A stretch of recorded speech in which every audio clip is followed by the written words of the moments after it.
Okay. So every time we start a new market structure, we learn their characteristics. So if we're doing oligopolies, they have a new set of characteristics. Okay. So the first thing is that there are a few firms dominating the market.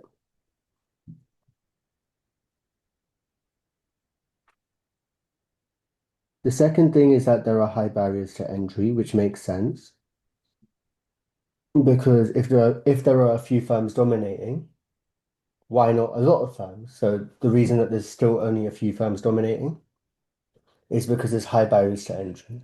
So that could be the really high startup costs, or it could be laws and patents that prevent other firms from entering. Okay. Next thing is that there's some product differentiation. So each of the firms are selling something slightly different. And the last one is that, and this is probably probably the most important, is that firms are interdependent. I'm going to explain this properly in a minute, but I want you to kind of understand this as firms are scared of each other. That's the best way to understand what interdependence means. Firms are scared of each other. Okay. So before I do that, let me just show you a quick example of an oligopoly, and then I'll come back to that if you want to take notes. Um,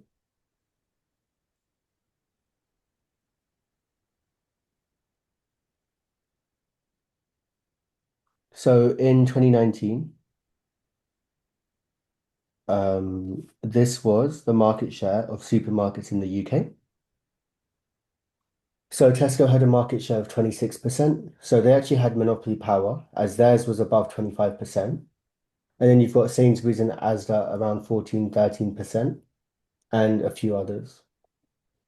So um, the top three or four or five firms had quite a big share of the market. So the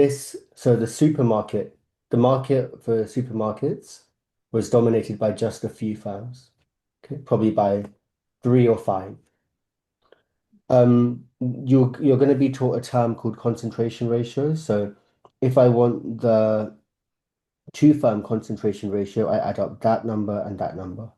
If I want the three firm concentration ratio, I add up that number, and that number. So however many firms I want, I just add the top that many firms to get the concentration ratio. Okay. One more thing before, because it's going to link to the whole interdependence thing is Sainsbury's and Asda tried to merge with each other in 2019. So they tried to become a partnership. They tried to become one firm. When they applied to do that, there's something called the CMA, the Competition and Markets Authority, and they have a final say on whether that can or can't happen. And they didn't allow them to merge because they thought that Sainsbury's and Asda would have had a combined market share of 27.7%. So then this new firm of Sainsbury's and Asda combined and Tesco would have had a massive monopoly power over the rest of them. And customers would have probably suffered from anything bad you can think of about monopolies, like really high prices, um, and that kind of stuff. Okay. Cool. So nothing crazy, just now understand what's happening. We'll go through it one more time where you can take notes and memorize. But for now, just remember there's a few firms dominating and there's high barriers to entry. Product differentiation is not like the most important thing, but think of things like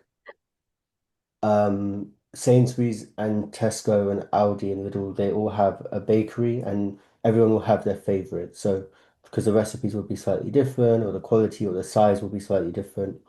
That's an example of product differentiation. But the most important thing is that firms are scared of each other. Okay, cool. So there are two models to show this, and the first one is very easy. The first one is called the kinked demand curve. And it shows us why firms inside an oligopoly are scared to change prices.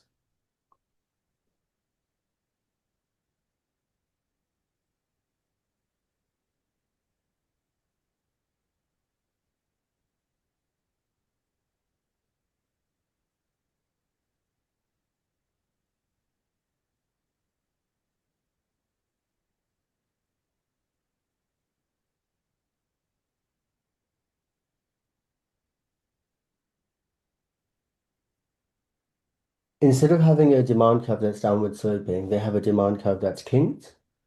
It's still downward sloping, but it goes um it has two different sections. Okay. So the best way to understand this is if we just say that's our price right now, and that's our quantity right now.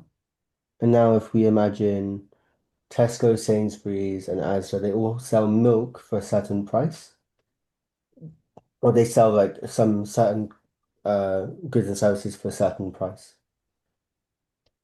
Can someone just shout out what would happen if what would happen if Asda increased their prices? And what the other firms stayed the same, Yep. then the other firms would have more demand of their milk And what about Asda? as um their demand for milk would be elastic. So they would change It and would the it demand fall? would go down.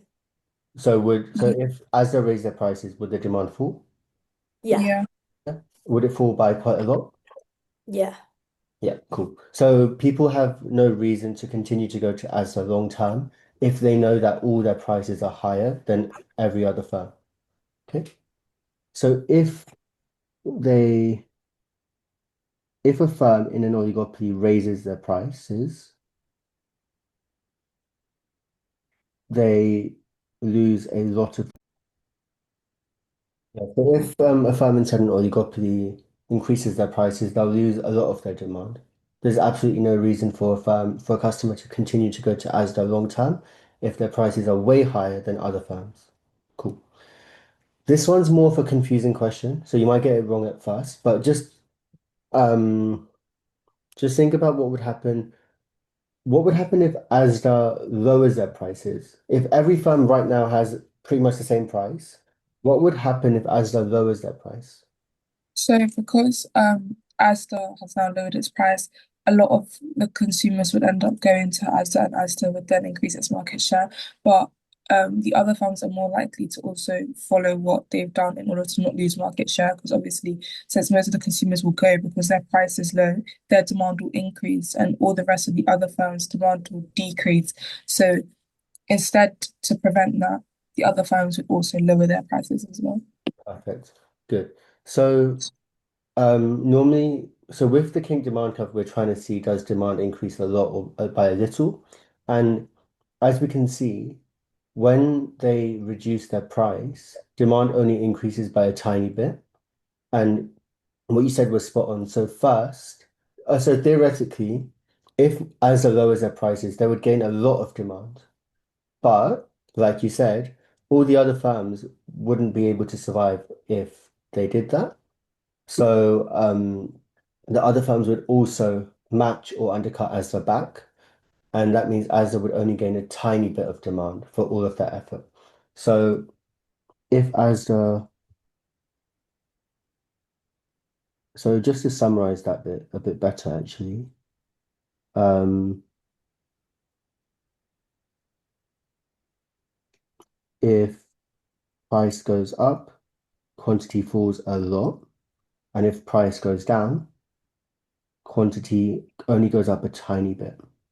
Okay? And the reason for that is every firm matches their lower price. Cool. So therefore, there's no reason for them to change their price. Absolutely no reason to raise your price because you'll lose all your demand and lose all your revenue. And there's no reason for you to lower your price because you're only going to gain a tiny bit out of it. And afterwards, every firm has a lower price, and now every firm is going to make less profit. You're ruining it for everyone. Okay, cool.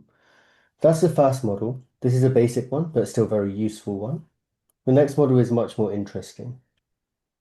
Wait, can So, I ask a question quickly, please? yep, Sorry.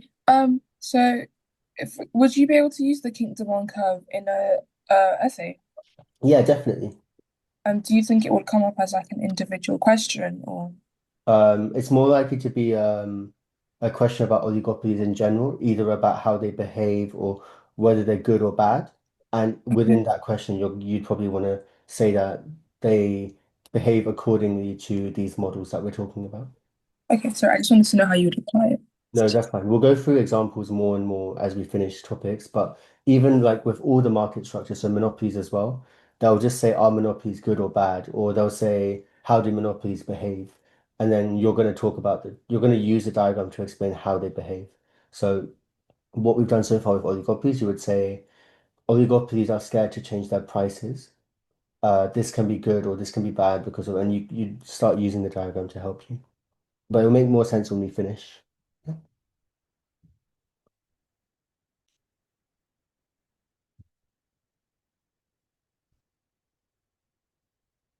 Okay, so the next thing I wanted to look at was this model here.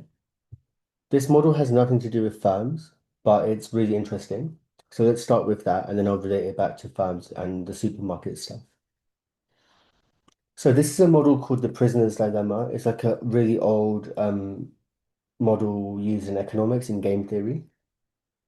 And there's this situation where two people get called into the police station because the police think they might have, I don't know, stolen something or committed a crime. Both prisoners are taken into different rooms and they're not allowed to talk to each other. They might be friends, but they're not allowed to talk to each other because they're being interrogated separately. Okay. Now, they have a choice. They can either, the police don't really have evidence, or, well, they don't know, they might have evidence, but the point is that they can confess or they can deny the crime. Okay. If they both deny the crime, there's a good chance they're only going to get away with 2 years each. Okay.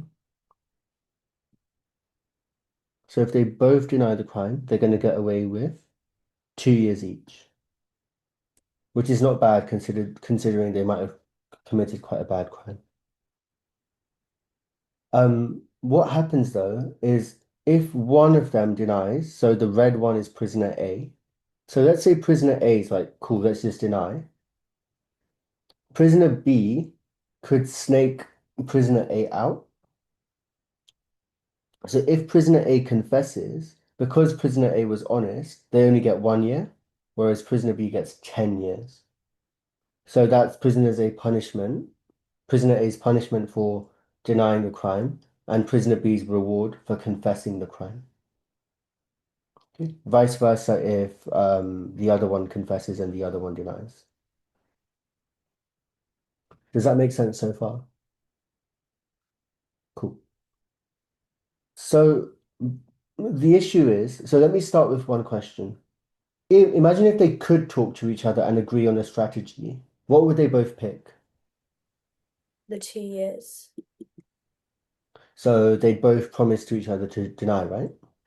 Yeah. Perfect.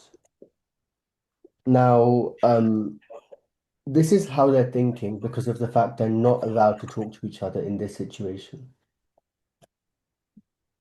Prisoner A is there stressing. He's thinking, okay, if prisoner B is going to confess, what's better for me? I could also confess and I could get 5 years, or I could deny and get 10 years, assuming I know that prisoner B is confessing. So what's better for me, 5 years or 10 years? 5. Cool. So because I'm scared of getting 10 years, what do I pick? I pick confess so far, right? Okay. Now, let's assume we know that our friend is going to deny. So if I know prisoner B is going to deny, I could confess and I get out with just 1 year. Or I could also deny and we both get 2 years. What's better for me, 1 year or 2 years? 1 year. Cool. So then confess wins again. And prisoner B is thinking the same thing. So out of safety, what's prisoner B going to do? Prisoner B is going to confess. So what do both prisoners end up doing? because they weren't able to talk beforehand, they both end up confessing. Why? Mostly because they were scared of the worst possible outcome, which was 10 years. Obviously, it's just a game, and they could have thrown hints at each other, or they could have trusted each other based on how well they knew each other from before, or yeah, there's so many different things that could come into mind. But if you're playing completely rationally and just completely out of safety, then you're going to confess. Okay. And there's two really cool things. So one was um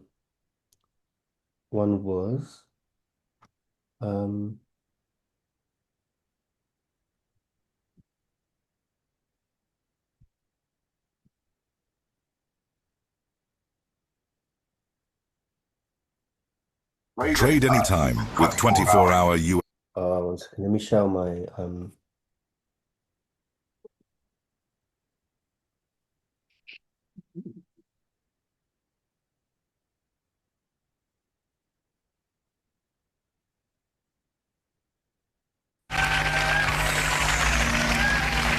you can hear that, right? Yeah. Welcome back. Has anyone seen this before? I think my teacher showed. Oh, okay. Let's see. No, we haven't seen it. After a run of big cash balls, Ibrahim and Nick now have £13,600 in front of them. We know they've got it, but the golden question is, can they keep it? Ibrahim and Nick, you now face a very straightforward choice, but it's a choice that could make one or both of you extra wealthy, but it could also lose both of you everything that you have fought for today. They have to decide to split or steal.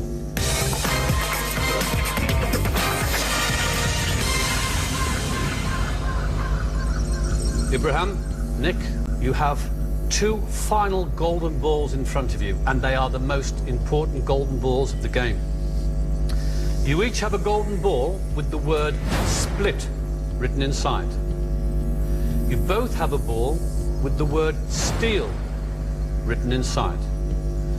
You will know which is split and which is steal because you're going to have a look. If you both pick the split ball, you split the 13,600 and you go home with 6,800 each. If one of you chooses the steal ball and the other chooses the split ball, whoever chooses the steal ball goes home with the whole lot, 13,600. But if you both choose the steal ball, you leave today's game with what you came with, nothing. It's the ultimate test of faith, trust, and let's face it, greed. It's the same thing that happens at the end of Love Island, but obviously in Love Island they always split. But like even here it makes sense to split, but this guy's gonna go mad and threaten to steal. So yeah. Take a moment to look at the ball, but the most difficult one. What I want you to do is to spend half a minute talking to each other about what you both should do. Nick, Ibrahim. Ibrahim, I want you to trust me. 100% I'm going to pick the steel ball. Sorry, you're going to I'm going to choose the steel ball. You're going to take I want you to do split, and I promise you that I will split the money with you. Well, after you've took the steel? Yeah. You're going to take steel? Yeah. I'm going to take split? Yeah. So you take the money? And I will split it with you. After the show? Yeah.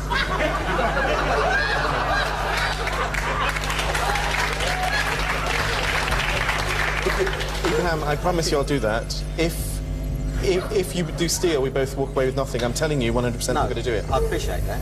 Right, I'll give you another alternative. Why don't we just both pick split? I'm not going to pick split. I'm going to steal. Ibrahim, honestly, 100% I'm going to steal. It's in your nature to steal. No, I'm honest, and I'm going to tell you... You're an honest I am. That's why I'm telling you I'm going to steal. If you do split, then I will split the money. I can't see myself doing that. Okay, well, I'm going to steal, so we're going to... Okay, basically you get the point. So now they could have agreed if they trusted each other, they could have agreed to split, but he's threatening him that he's going to steal, and then the other guy has no option because, like he said, if he steals as well, they both get nothing. So he's forced to split, and then he actually just tricked him. They both actually ended up splitting, but he did it to scare him away from um stealing as well. The But thing is, yeah, go on. yeah. So even if so so if you was trying to trick him and then in the end he does do steal, then they both would have just lost it. No, so well, yes, but then if this guy could have still like this guy could have pressed steal out of anger, and then he tried to trick him and actually split. So this guy would have got all the money, and this guy would have got nothing. Oh, oh, so then it would have oh okay, yeah. So then the steal guy would have just got everything and then the split would have got nothing. Yeah, like I would have been so confused in that scenario because if he was doing that, I would have just done split. I would have just done steal out of anger. But then I don't know what he was talking. He was like, "Oh, we'll split." So his game thing, his strategy was so silly. But I just want to relate it back to farms quickly before we finish off. So Okay. I'll send the link of the video if you want to watch it properly. But just to really quickly summarize, what happens in an actual oligopoly is this. So we talked about the king demand curve, and that's exactly what happens here with the two firm, two outcome model. So you've got a firm has a choice. They can either set a high price or they can set a low price. Okay. So if and inside the boxes, the blue or the pink are the payoffs that they get, the kind of profits that they get, or revenue, whatever it is. I should say payoff. So if they could talk to each other, firm A and firm B, and they're the only two firms in the market, what would they both agree to do? It's at the same price. Which one? Both low or both high? Both high. Adam, you're on mute, but that's fine. So it's both high. Cool. So they both agree that, right? Now imagine that they're not friends or they don't really talk to each other. They're just two random businesses. What would end up happening? So again, we agreed that it's better for them to both to be here, but what's going to happen is the same thing. The whole interdependence thing, which I want you to remember as they're being scared. Okay? They may both just do low, right? Yeah. And the reasoning for that is firm B's strategy is to think if I assume firm A is going to set a high price, I'm better off getting £12 instead of £10 because by undercutting firm A, I get all the money. And if I know that firm A is going to set a low price, I'm better off also doing a low price because if I set a high price, they undercut me and they get all the money. Okay. So in both cases, low is better individually if we break it down with that rational thinking. And Fermat thinks the same. So therefore, equilibrium is this low, low price. And now we take it back one step to the kink demand curve.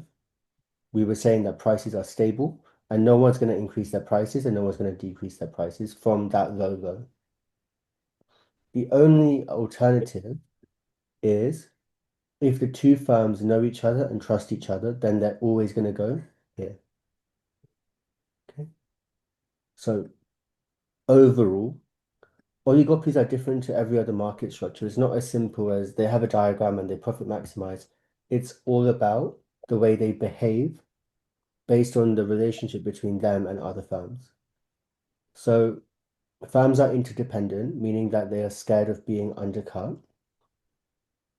Therefore, they don't really have a tendency to increase their prices. This is shown by both the kink demand curve and by either you can say the prisoner's dilemma or you can say by the two firm, two outcome model. And then if you want to evaluate, you can say, however, if there are only two firms, so obviously if you've got this and Tesco and Sainsbury's are like, let's set really high prices, that's not going to work because Asda, Morrison's, Audi, Lidl are just going to undercut them. But if there are literally only Apple and Samsung and they secretly do it, then they might get away with it. Okay. We'll And touch if I on swear if they secretly do it, that's just collusion, yes. right? So whether they do it secretly or not secretly, it's collusion either way. But there's two types of collusion. So collusion is when firms agree to set higher prices. There's overt and tacit collusion. The word tacit has an I in it, so that's how you can remind yourself that tacit is informal and overt is formal. Okay. So collusion is when two firms agree to set prices together. No firm can set high prices by themselves. They'll get undercut. They're finished. But they can both agree to set prices high. That can be done formally with a contract, illegal, or it can be done informally. Also illegal, but harder to spot. So they'll do it and it's legal, but no one will even know that they did it because it's just a wink or it's just a little signal. Okay. So yes, collusion is illegal, but it's going to be more possible if there's only two firms and if they have a high level of trust for each other. Okay. That's pretty much it. Okay. The last thing is in a typical oligopoly like supermarkets, firms don't collude, and that's good because it means that firms sorry, let me just send them this quickly.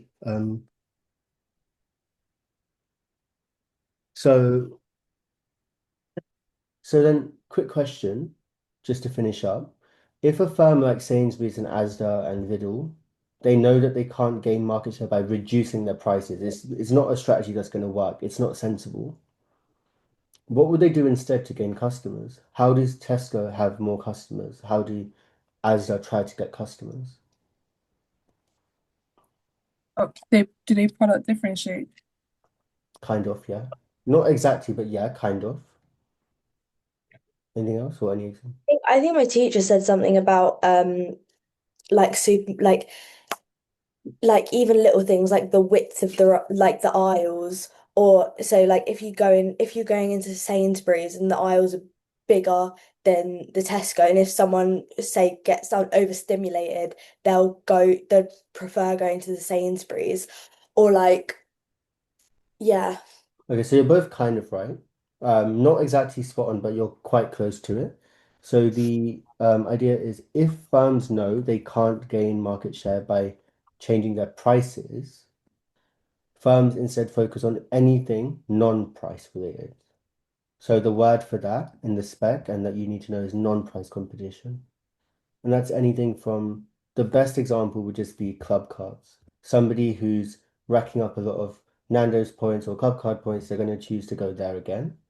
And they just have a better feeling of going there. Obviously, nectar cards for Sainsbury's and so on. Okay. Another example of non-price competition is the recipes they use. Yes, the prices are different in real life, but economics isn't perfect. But assume all the supermarkets have the same prices for their bakeries. Everyone has a favorite but bakery, right? So you might say Lidl's bakery is the best, or someone else might say Tesco's bakery is the best. So then you're going to have the one that has the best recipe. That's another example of non-price competition. So branding, customer loyalty, rewards, discounts, those are all examples of non-price competition, and that's a good thing. Just to summarize, oligopolies are good if prices are low or at least stable, like in the middle somewhere. And because they know that they can't change prices, consumers don't have to worry about we go to Sainsbury's and Tesco, we don't get overcharged for milk or bread or anything like that. Everything's relatively reasonable, right? And we also get access to different quality items at different places. The only time oligopolies are bad is if there's a higher tendency for them to collude. And that can happen if there's only two firms as opposed to 5 or 6 firms. Because when it says a few firms, there's no set rule. Okay. And also if there's more trust between them and less transparency to the public or to the CMA that that's what's going on. Okay, perfect.